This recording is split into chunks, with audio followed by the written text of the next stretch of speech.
Hello friends, आपका स्वागत है हमारी यूट्यूब चैनल स्टडी 26 पर। आज के वीडियो के माध्यम से हम लोग देखेंगे जो बीए थर्ड सेमेस्टर वाले बच्चे हैं और पॉलिटिकल साइंस जिनका भी है ना, तो उनके सिलेबस के अकॉर्डिंग फर्स्ट यूनिट का जो है ये दूसरा पार्ट है। फर्स्ट पार्ट में हम लोग बहुत सी चीज़ों को हम लोग उसको कवर किए थे और सेकेंड पार्ट में हम लोग देखेंगे उसके आगे की चीज़ों को। ठीक है, ये आपको पता है कि यूनिट आपका छोटा छोटा है और उसमें बहुत चीज़ें पढ़नी नहीं है। बहुत इंपॉर्टेंट चीज़ें जो होंगी उन्हीं चीज़ों को पढ़ते हुए हम लोग निकलेंगे। ऐसा नहीं है कि कोई भी चीज़ को छोड़ेंगे, सबको पढ़ना है। ठीक है, लेकिन उसमें इंपॉर्टेंट चीज़ों को ज़्यादा हम लोग जल्दी से खत्म करेंगे। तो एमजेसी, एमआईसी, एमडीसी किसी भी रूप में आपने पॉलिटिकल साइंस को ले रखा है तो आपको पढ़ना यही है जो कि अभी आप देख रहे होंगे। ठीक है, तो चलिए शुरू करते हैं बिना विलंब किए। अगर नए हैं तो चैनल को जरूर सब्सक्राइब करिएगा और लाइक कीजिएगा वीडियो को और शेयर जरूर कीजिएगा। तो देखिए, पहला क्वेश्चन आपसे क्वेश्चनिंग फॉर्म में हम लोग करेंगे। इस बार हम आपको बताए भी थे कि पहले हम लोग क्वेश्चन के फॉर्म में करेंगे, ऑब्जेक्टिव भी बताएंगे कि कैसे कैसे क्वेश्चन के फॉर्म में आता है और उस तरह से आपको बताते जाएंगे कि आंसर लिखना भी कैसे है। ठीक है, तो चलिए पहला क्वेश्चन आपके लिए जो क्वेश्चनिंग फॉर्म में है कि स्वतंत्रता के प्रकार की विवेचना करें।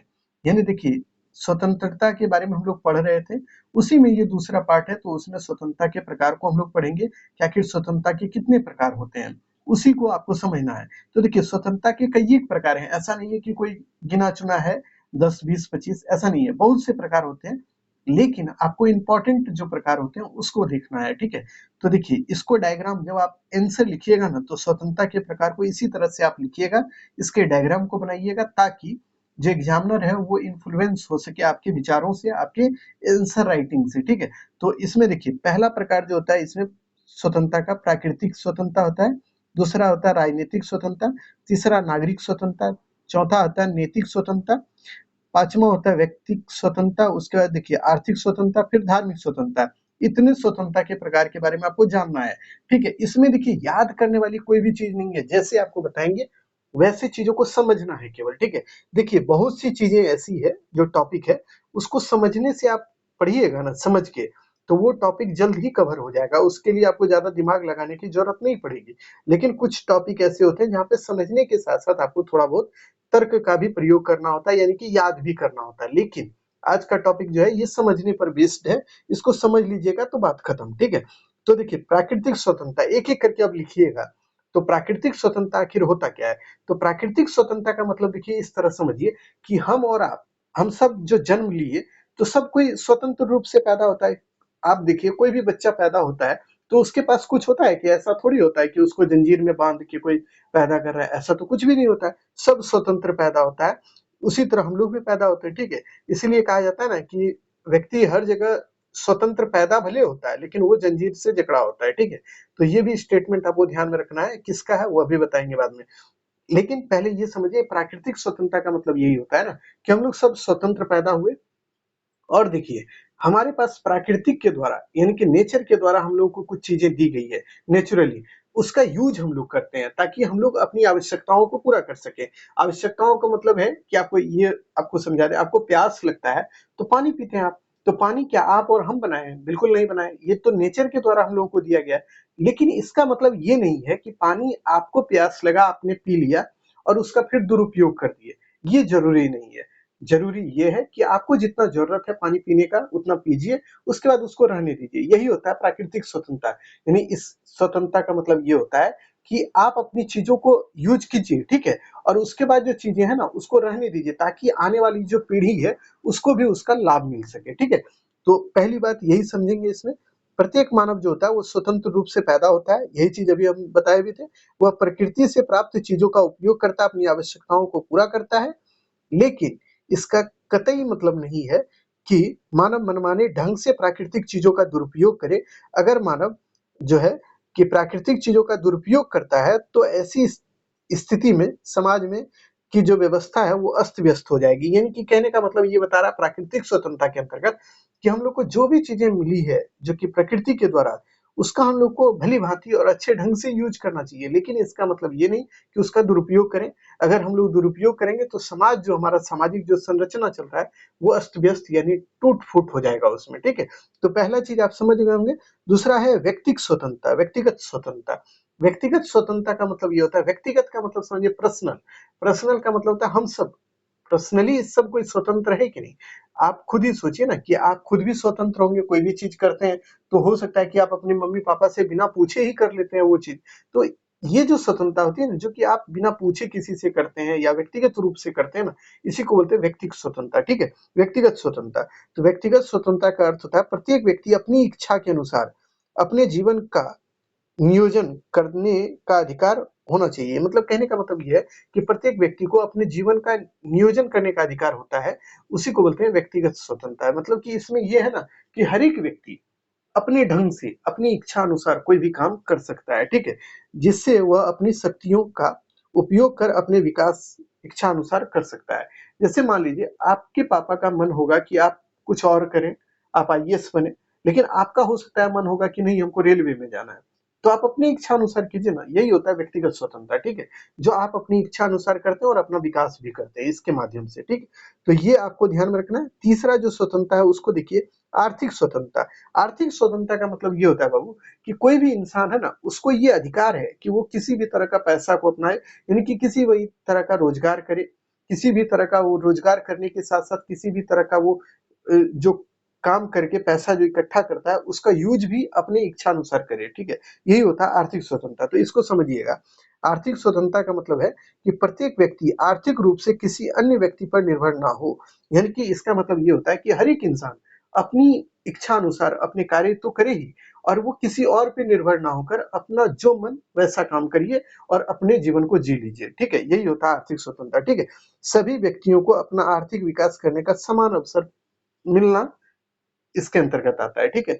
यानी कि देखिए आर्थिक स्वतंत्रता का मतलब है कि हर एक व्यक्ति, चाहे हम हो, आप हो, कोई भी, ए टू जेड जितना भी इंसान है, उन सबको ये अधिकार होना चाहिए ना कि वो हर कोई काम, जो भी काम वो करना चाहता है ना, वो अपने स्वतंत्र रूप से करे, उस पे कोई बाउंडेशन ना हो। यानी कि अगर हमको अधिकार है कि हम रेलवे में जा सकते हैं, तो दूसरे व्यक्ति को भी ये अधिकार है कि वो रेलवे में जाए, रेलवे में जॉब करे।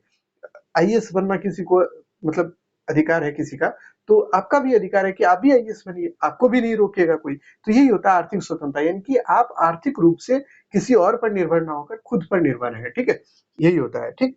उसके बाद देखिए धार्मिक स्वतंत्रता। धार्मिक स्वतंत्रता का मतलब ये होता है ना बाबू कि धर्म के आधार पर आप किसी के ऊपर बॉन्डेड नहीं है, यानी कि आपके ऊपर कोई ये मतलब एक तरह से बाउंडेशन नहीं लगा सकता कि आप इस धर्म को मानिए, उस धर्म को मानिए।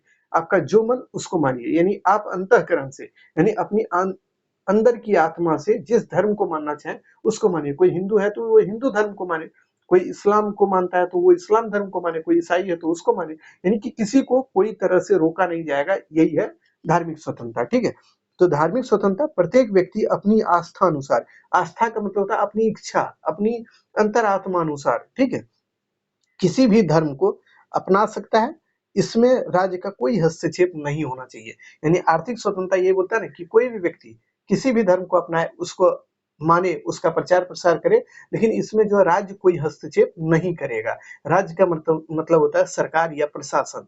इसमें कोई हस्तक्षेप नहीं करेगा कि आप अगर इस्लाम को मानते हैं तो क्यों मानते हैं, ये आपसे नहीं पूछा जाएगा। आप अगर हिंदू धर्म को मानते हैं तो क्यों मानते हैं, ये आपसे नहीं पूछा जाएगा। आपको मन है तो मानिए, कोई दिक्कत नहीं है, ठीक है? तो इसको भी ध्यान में रखिएगा। अगला जो स्वतंत्रता है उसको अब देख ले। अगला स्वतंत्रता राष्ट्रीय स्वतंत्रता। तो राष्ट्रीय स्वतंत्रता का मतलब वो होता है ना बच्चों, जिसके अंतर्गत एक राष्ट्र में, जैसे कि हम लोग भारत में रह रहे हैं, तो भारत भी एक देश है ना, एक राष्ट्र है ना, तो इसके अंतर्गत हम लोगों को कुछ ना कुछ स्वतंत्रता दी गई है। अगर हम लोगों को ये स्वतंत्रता नहीं होता कि हम लोग कहीं भी जाके रहें और कहीं भी किसी भी तरह का काम करें, तो क्या हम लोग कर पाते? आप खुद ही सोचिए, बिहार का व्यक्ति अगर चाहता है कि हम यूपी में जाके काम करें, तो क्या, अगर इस तरह की स्वतंत्रता, यानी कि हमारे देश में ये स्वतंत्रता नहीं होता कि कोई भी व्यक्ति भारत में कहीं भी जाके रह सकता है, कोई भी काम कर सकता है, तो क्या ऐसा संभव हो पाता? बिल्कुल नहीं हो पाता। यानी इसका मतलब सीधा सीधा ये है कि कोई भी इंसान है, उसको भारत में ये स्वतंत्रता मिली है कि वो किसी भी चीज को अपनाए और उसको अपने ढंग से करे, और उसमें कोई हस्तक्षेप नहीं करेगा। अगर वो बिहार का है तो झारखंड में अगर उसको काम मिलता है तो वहां भी करे, क्या दिक्कत है? ठीक है? तो राष्ट्रीय स्वतंत्रता का मतलब होता है स्वराज, देश की आजादी एवं स्वाधीनता है, ठीक है? राष्ट्रीय स्वतंत्रता के अभाव में कोई भी राज्य संप्रभु नहीं होता है। किसी भी राज्य की स्वतंत्रता वही राष्ट्रीय स्वतंत्रता के अंतर्गत आता है। अब देखिए राजनीतिक, इसी के अंतर्गत जो बात हम बताए ना उसको भी यहाँ पे एड अप कर सकते हैं, ठीक है? अब देखिए राजनीतिक स्वतंत्रता क्या है? राजनीतिक स्वतंत्रता का मतलब होता है ना कि सभी व्यक्ति राजनीतिक रूप से भी स्वतंत्र है। यानी कि मान लीजिए अगर आप 18 साल की उम्र को पार कर चुके हैं तो आप वोट कर सकते हैं, आपको कोई नहीं रोकेगा। लेकिन उसमें कंडीशन यही है कि आप पागल-उगल ना हो तो, ठीक है? उसके अलावे कोई भी व्यक्ति अगर 35 साल की उम्र को पार कर चुका है, अगर वो प्रधानमंत्री या फिर मतलब राष्ट्रपति के लिए कितना 35 साल, तो वो अगर राष्ट्रपति बनना चाहता है तो बन सकता है, प्रधानमंत्री बनना चाहता है वह भी उम्र सीमा को पार कर चुका है तो वो कर सकता है, ठीक है? यानी एलिजिबिलिटी जो है वो पूरा कर रहा है तो वो उस काम को कर सकता है, ठीक है? राजनीतिक स्वतंत्रता का मतलब यही होता है। तो देखिए राजनीतिक स्वतंत्रता का अर्थ है उन अधिकारों से है जिसका जिसके द्वारा कोई भी नागरिक शासन काल में भाग ले सकता है, ठीक है? उसके बाद देखिए गिल क्राइस्ट के अनुसार राजनीतिक स्वतंत्रता को जनतंत्र का ही एक दूसरा नाम बताया गया है। यानी कि गिलक्रिस्ट बोलते हैं ना कि गिल क्राइस्ट इसका नाम है। तो ये बोलता है कि राजनीतिक स्वतंत्रता जो है ना वो जनतंत्र का ही दूसरा रूप है, ठीक है? यानी जनतंत्र या लोकतंत्र जो आप बोलते हैं ना उसी का दूसरा रूप, जिसमें आप जानते हैं जनता की भागीदारी होती है, उसमें जनता वोट करता है, जनता अपने प्रशासन को चुनता है, प्रशासक को चुनता है और वही शासन तंत्र को चलाता है। जनतंत्र का मतलब तो यही है, लोकतंत्र का मतलब, ठीक है? तो यही चीज है कि राजनीतिक स्वतंत्रता में आपको भी उतना ही अधिकार है जितना हमको अधिकार है, वोट कर सकते हैं, आप अपने नेता को चुन सकते हैं जो आपके लिए काम कर सके, ठीक है? इन चीजों को भी ध्यान में रखिएगा। उसके बाद आइए अगला जो स्वतंत्रता है उसको भी देख लीजिए। अब जो है मेन उसको देखिए, नागरिक स्वतंत्रता। तो नागरिक स्वतंत्रता का मतलब क्या होता है? नागरिक स्वतंत्रता व्यक्ति को समाज से प्राप्त होता है, ठीक है? ये हम लोगों को समाज से मिला होता है, ठीक है? एक नागरिक होने के नाते हम लोगों को जो भी स्वतंत्रता समाज देती है ना, उसी को नागरिक स्वतंत्रता कहते हैं, ठीक है? इसके अंतर्गत क्या होता है कि व्यक्ति अपना सर्वांगीण विकास कर सकता है।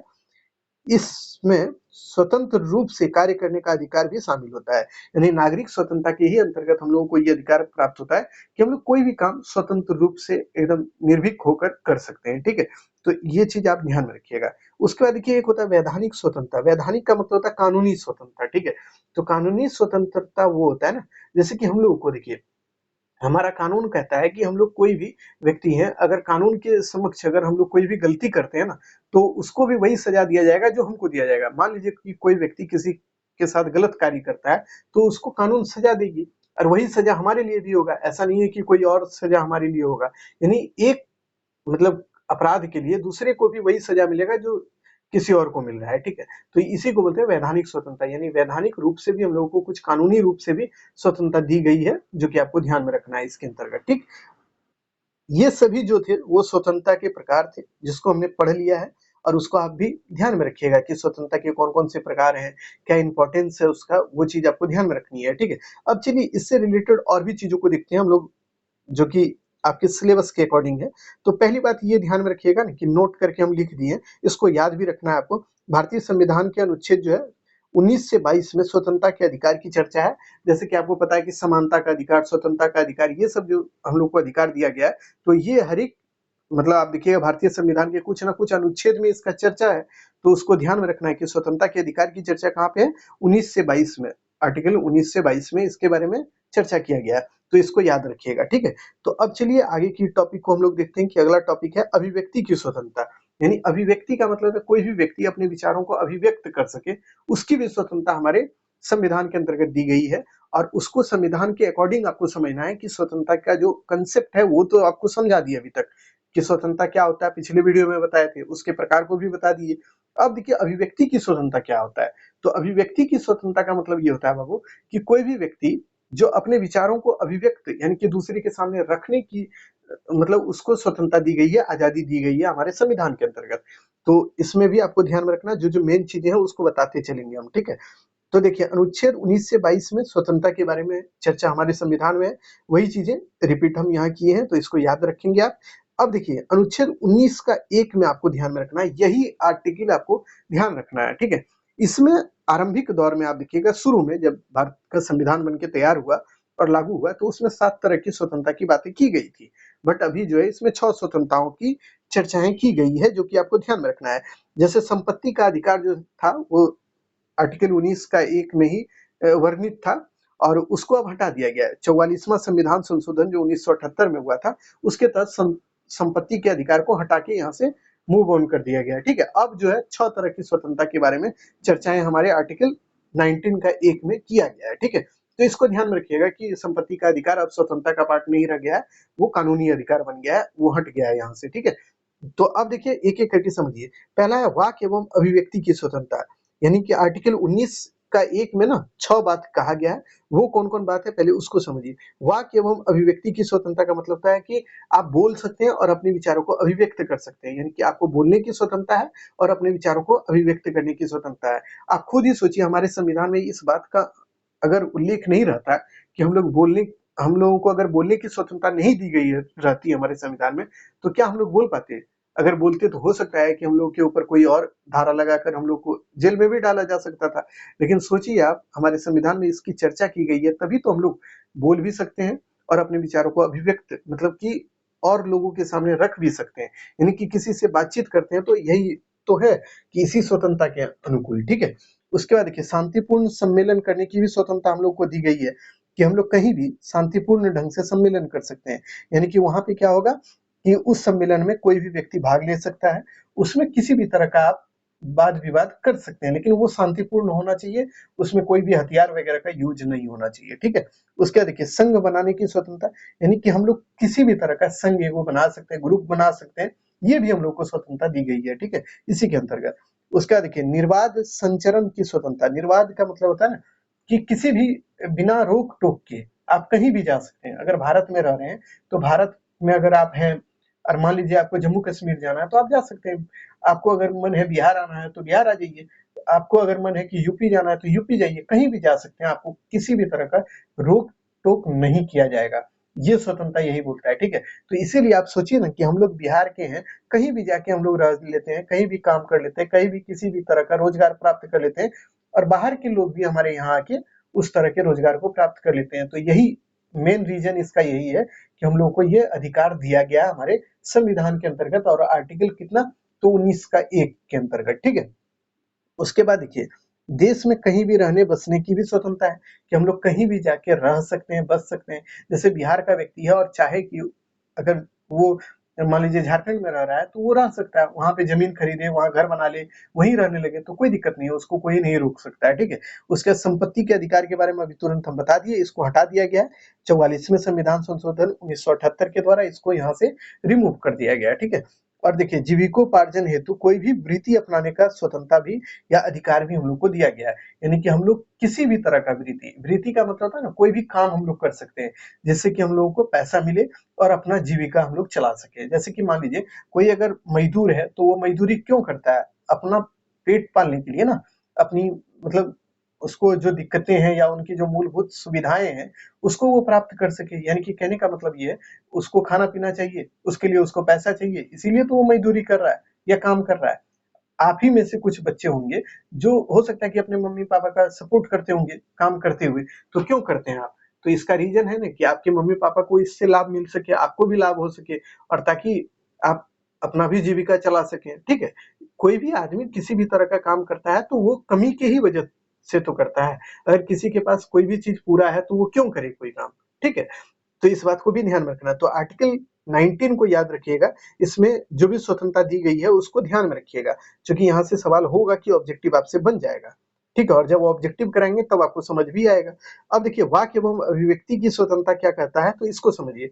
वाक एवं अभिव्यक्ति की स्वतंत्रता का अभिप्राय मतलब अर्थ ये है कि आप अपने विचारों को बोलकर, लिखकर, चित्र बनाकर, कार्टून बनाकर या फिल्म के माध्यम से किसी के सामने प्रस्तुत कर सकते हैं। मान लीजिए कि आप देखे होंगे नाटक, या फिर आपने कोई भी किताब में आप कोई भी चीज या कॉपी में आप कोई भी चीज को लिखते हैं, तो उसमें क्या है, वाक एवं अभिव्यक्ति, यानी कि आपका विचार जो है और उसके बाद आपको बोलने की स्वतंत्रता जो दी गई है, इसी के कारण ना आप कोई भी फिल्म देखते हैं तो कोई भी निर्देशक जो फिल्म बनाता है उसके विचारों को हम लोग देख पाते हैं उसके माध्यम से, ठीक है।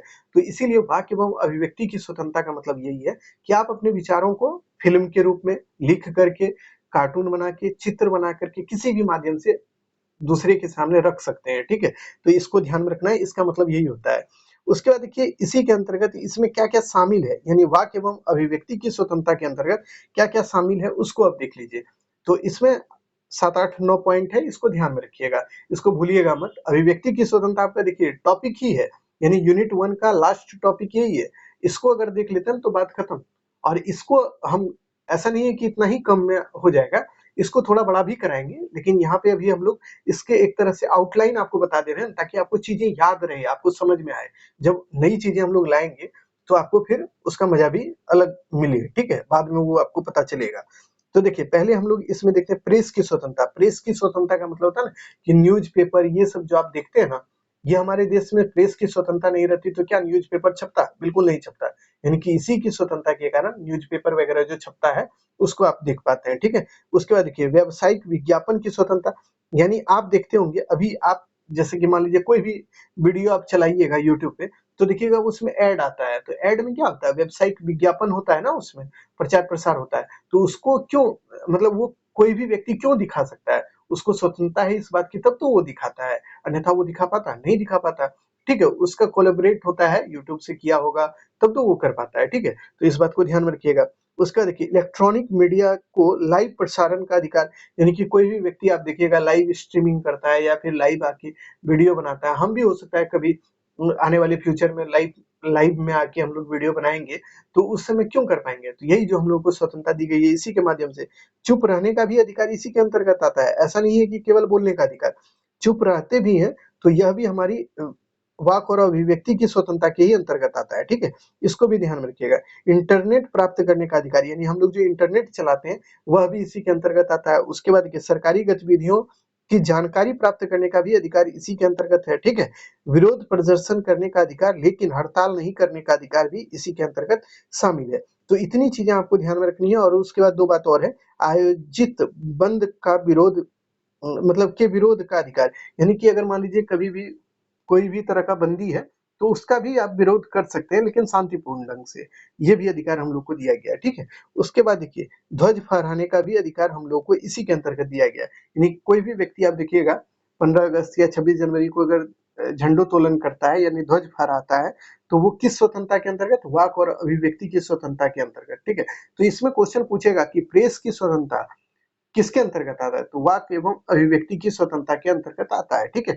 और उसी तरह आपसे पूछेगा प्रेस की स्वतंत्रता, या फिर आपसे कोई भी तरह का क्वेश्चन पूछे ये किस में आता है, या वाक एवं अभिव्यक्ति की स्वतंत्रता भारतीय संविधान के अनुच्छेद कितने में आता है, तो ये आर्टिकल 19 के 1 में आता है, ठीक है, 19(1) में आता है, ठीक। तो इसको ध्यान में रखिएगा, इसको भूलिएगा मत, क्योंकि यहाँ से सवाल बहुत बनेगा, क्योंकि ये आपके सिलेबस में भी है। 19(1) के अंतर्गत जो जो बातें आती है इसको हमने बता दिया है। थोड़ा ये देखिए यहाँ पे थोड़ा रखने वाला भी चीज है, ऐसा नहीं है कि, लेकिन एक दो बार देखिएगा तो यकीनन आपको चीजें याद हो जाएगी। और दो चार बात भी याद रहे तो समझ जाइए कि आप उतना भी लिख दीजिएगा तो आपका नंबर नहीं कटेगा, ठीक है। पूरा कोई नहीं लिख पाता, ये हमको भी पता है, और हम लोग जब पास हुए तो उस समय भी यही चीज होता था, ठीक है। तो टेंशन नहीं लेना, बस धीरे धीरे पढ़ते चलिए और सिलेबस के अकॉर्डिंग अपनी तैयारी को करते रहिए। तो आज के वीडियो में हमने कोशिश किया कि जो चीजें हैं उसको एकदम जितना भी हो सके अच्छे से अच्छे ढंग से और शॉर्टली, यानी कि उसको कहें यूँ तो आपकी समझ के अनुसार उसको समझाने का हम प्रयास किए। अगले वीडियो में हम लोग फिर नए टॉपिक के साथ जुड़ेंगे आपसे, और जल्द अब वीडियो आते रहेगा। ऐसा नहीं है कि वीडियो अब नहीं आएगा, अब रेगुलर आएगा, लेकिन बस काम इतना ही करना है कि अपने दोस्त यार में शेयर जरूर कर दीजिए। जो बच्चे जैसे कि मान लीजिए पाटलिपुत्रा वाले हैं तो वो अपने दोस्त यार में शेयर कीजिए, चूंकि आपका एग्जाम तो बहुत जल्द होने वाला है। पटना यूनिवर्सिटी के बच्चे जो भी हैं उनका भी एग्जाम बहुत जल्द हो जाएगा। आप लोग का एग्जाम जो है ना सर पे है एक तरह से, दुर्गा पूजा खत्म होने दीजिए, यानी कि अक्टूबर खत्म होने दीजिए और आप ही का शुरू होने वाला है। जैसे बीआरए बीयू वाले का है, तो इन सभी का कैलेंडर एक तरह से जारी कर दिया गया है। सोचिए तो कि नवंबर में आपका एग्जाम कराएगा ही एनी हाउ, क्योंकि दिसंबर में इन यूनिवर्सिटीज में देखिएगा कि ये फर्स्ट सेमेस्टर वाले का एग्जाम कराएंगे, ठीक है। इसीलिए आप जितने भी बच्चे थर्ड सेमेस्टर के हैं अब आपको रेगुलर होना होगा, क्योंकि आप नहीं होते हैं तो आप बहुत पीछे भी रहने वाले हैं, ठीक है। और अंतिम में आपके लिए यही होगा, भाग दौड़ वाली जिंदगी हो जाएगी कि आप पूरा भी नहीं कर पाए और आप एग्जाम भी देने चले गए, ठीक है। इसलिए आप निश्चित एकदम अपनी तैयारी को करिए। और इससे तो पॉलिटिकल साइंस का लगभग 1 यूनिट खत्म हो चुका है, फर्स्ट यूनिट। अब सेकंड यूनिट को लेकर हम लोग आएंगे जल्द, ठीक है। तो आज के लिए इतना ही, फिर मिलते हैं नए वीडियो में।